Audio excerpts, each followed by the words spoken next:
Hello,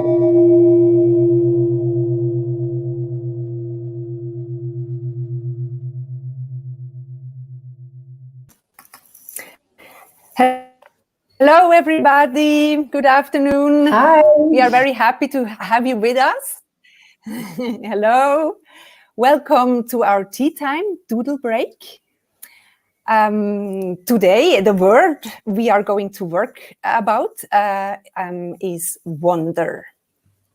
But before we start with doodling, let us introduce you first to our guests we have here in our meeting. Today with us are live Francesca Santoli. Ciao, Francesca. Then we have Dariana. Hello, Dariana. We have Estasi all the way from the Philippines. Ciao, Estasi. And we have Pernille from Copenhagen. Ciao, tutti. Thank you so much for being with us today, and thank you to all the spectators who have joined the live stream now. Very happy to have you here. Now our drawing people, our doodleresses, they will get ready to doodle. And Anne-Sophie, she will start the instruction of our little activity with you. Please, Anne-Sophie. So, thank you. Okay, so the rules for today are simple. You take a sheet of paper and a pen you feel like drawing with. You get comfortable and listen to our stories that will last approximately 8 minutes. And you let your mind and hand wander on your paper. So the idea is to get lost, draw whatever comes to your mind, and don't seek perfection. The definition of doodle means to scribble, to sketch, or make designs on paper, often while thinking about something else. It's probably something you have done already when you speak on the phone with some friends. So doodles can be literal or abstract. Sometimes it's even more interesting if they're abstract and consists just of forms, movements, and patterns, because they hold hidden connotations and meanings or emotions that have the power to start interesting conversations afterwards. So the most important thing for you today is to let go and get lost, okay? Are you ready? So we will bring our guests back in. Perfect. We can see their paper. So we will start speaking, but it's better if you just don't look at the screen and don't look at what our guests are drawing, because this is going to distract you. Please just listen to us and draw. And then at the end, we will have a little recap and look at what everyone did. Sense of wonder. A feeling of awakening or awe, triggered by an expansion of one's own awareness of what is possible, or by confrontation with the vastness of space and time, as brought by reading science fiction. I found this quote by Diane Ackerman the other day. Wonder is the heaviest element in the periodic table of the heart. Even a tiny piece of it can stop time. Wonder rhymes with ponder, squander, swander, wander, yonder. And I wonder what you wonder about, Anne-Sophie. I think wonder, or being in the state of wonder, is when you face something, someone, or an experience that you can't explain, and you become really curious and interested about it. It's when mystery awakens your desire to understand more. In some way, I think it's the contrary of apathy or passiveness. When we wonder, our minds become very active. It's amazed and fascinated and desires to expand. Maybe it's a state that can help us connect to the world and to others. Have you ever witnessed a wonder, Karin? Well, sort of. I am still wondering about an autumn day in a church in the south of France. I was a teenage girl spending a holiday at the seaside in Les Saintes-Maries-de-la-Mer, a very special place in the Camargue. One late afternoon, I entered the church. I followed some dark steps down the crypta of the church, where a beautiful black Madonna smiled at me, ebony and shiny. Sara Lakali, or Saint Sara, was floating over crutches, walking aids, and other strange medical devices. Apparently, those who entered harmed and asked Saint Sara Lakali for help left fully recovered from their visit. That left me in wonder. How can that be? But then my gaze met the one from the Black Madonna from Sara, and it happened. She twinkled, not only once, but exactly 3 times. Well, when I left the church, my heart felt kind of light. And as Van Morrison would say, Sara Lakali, she came to bring me a sense of wonder, to lift my fiery vision bright. Living in Guatemala, a country with so many different cultures, beliefs, and languages, many times I have heard similar magical stories. Did you know that in this country of 16 million people, they speak more than 25 languages? Spanish is the most spoken one, but there are more than 24 Mayan and indigenous languages. And with every language comes its own system of understanding the world. Can you imagine how culturally rich of a mix this creates? There are so many ways to interpret the world here, and new ones seem to emerge all the time because cultures mix and evolve. You know, I come from Canada and have spent almost all my life between North America and Western Europe, places in which science shapes our thoughts and where there often exists only one very rational and undisputed explanation to most things and phenomenons. Sometimes I feel that this inhibits our imagination and disconnects us from the sensorial world. Do you know what I mean? When I'm in Guatemala, I feel that there are so many things I don't know and don't understand. I feel that I have a lot to learn from this place. It's funny because the other day I was speaking with a friend about some differences between first and third world countries.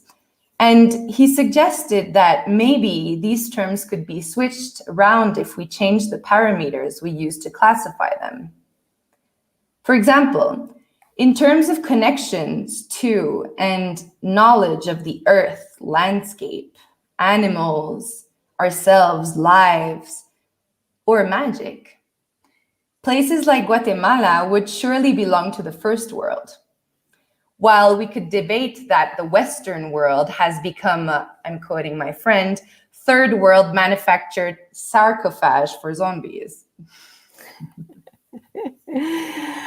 Oh, well, indeed, some of us might really experience life like being closed up in a sarcophage, especially these days, isn't it? But if we are truly honest, rationality and logic do not always guide our ways, in a wise way, especially, isn't it? In the end, we very often trust the magic of our gut feeling, isn't it? And our decisions often are a work of wonder, and some hopefully also do some wonder. Yes, I think we really have to make an effort to encounter the countless tiny little wonders of the everyday. Wonders like hot water running out of a shower, or a flower just started to bloom overnight. A round, heavy bumblebee manages to lift off. Or a slice of lemon makes you make a face. Or the moon that is enormous tonight became a supermoon. As Hans Christian Andersen said, the whole world is a series of miracles, but we are so used to seeing them that we call them ordinary things. Yes, I feel that when we were children, we were so often in wonder. And with time, we take things for granted. I think that one of the challenges of our time is that we have to train ourselves to cultivate wonder and reach this superior state of consciousness. For sure, it's a hard job because it has to come from within. We need to be amazed by an insect we have never seen before, a smell that awakens an old memory, or a friend who gets excited about something we said. Some questions, they might help us to get there in that state of mind. How can that be? How does it work? And what makes it happen? And in 1941, Wonder Woman, she said something. This world is not yet ready for all the wonders you will do. But what do our now, doodlers have? But what do our doodlers have to show about wonder? We are very curious to see where your hands took you. So please, doodleresses, we now are unmuting your microphones. And we ask you to show us and tell us a bit about what you are doing. Dariana.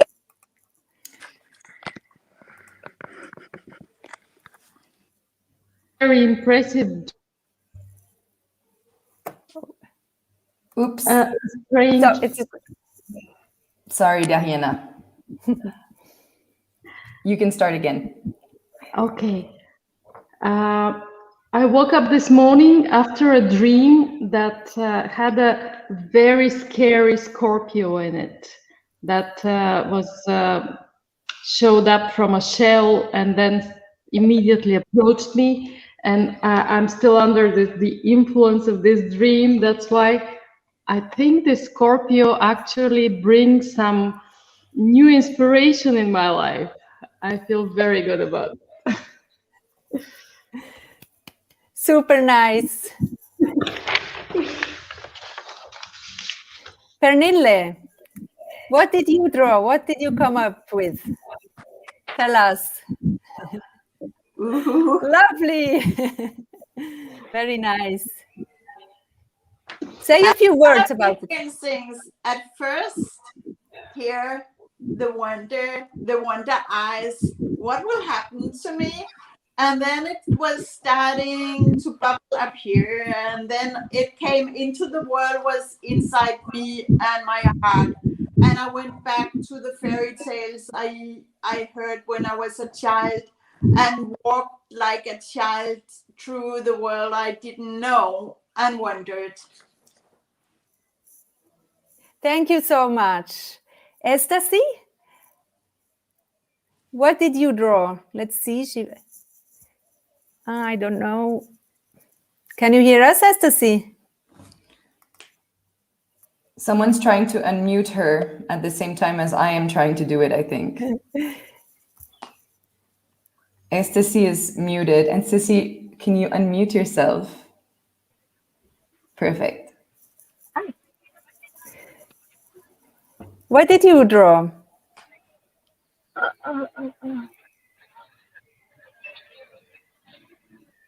Very nice. I have drawn sun and the moon. So when I wonder, I always look up in the sky at how things work, and also how creative.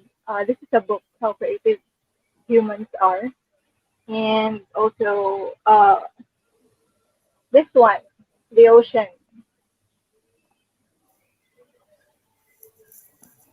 Thank you so much, Ecstasy.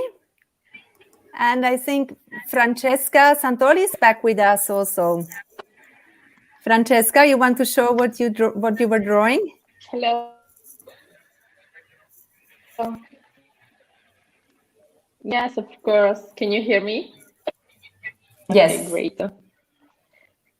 So I brought these like a strange pin that you inspire me with your text, your content, and actually the eye on side at the beginning was the word, but then I changed it and transformed it in an eye. So like the kind of like similar to a person, actor could see the world through the eye. That's what. Thank you so much to all of you. We are reaching the end of our very first broadcast experiment we did. We were very happy. Thank you so much, Tariana, Francesca, Pernille, and Ecstasy to have been with us today. We will be back in 1 week again at the same time for another round of doodling.